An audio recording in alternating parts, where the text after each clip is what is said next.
Je ne sais pas si ça vous arrive souvent, mais fréquemment, lorsque je rencontre de nouvelles personnes, on en vient à parler d'astrologie. Et je trouve ça génial parce que c'est un sujet qui se démocratise de plus en plus. Et la dernière fois, j'ai échangé avec une personne qui me disait bah, écoute Tracy, personnellement, moi, l'astrologie, j'y crois pas. Et elle m'expliquait qu'elle a une collègue qui est très branchée astro et qui lui avait dit oh, tu es tel signe, donc tu es comme ça, tu as telle caractéristique. Et elle me disait, bah, personnellement, ça m'a pas marqué plus que ça. Je me suis pas reconnue dedans. Et je me suis dit, bah, en fait, l'astrologie, c'est bullshit. Et moi, cette personne, je lui ai dit, bah, écoute, je te comprends. Je comprends totalement qu'on puisse penser que l'astrologie, c'est bullshit lorsqu'on se concentre uniquement sur les 2-3 caractéristiques qu'on entend ou qu'on voit concernant son signe solaire. Je pars du principe qu'on est beaucoup plus que son signe solaire. On est toute une carte du ciel.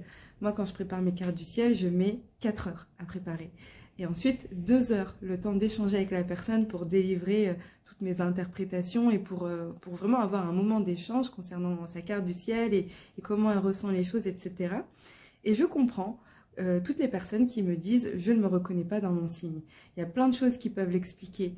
En fonction de la maison, ça peut varier. Il se peut qu'il y ait 5 planètes dans un autre signe qui font qu'on a beaucoup d'une autre énergie dans laquelle on se reconnaît plus, etc. En fait, il y a beaucoup de raisons qui peuvent expliquer qu'on ne se reconnaisse pas dans son signe. On est beaucoup plus que uniquement son signe solaire.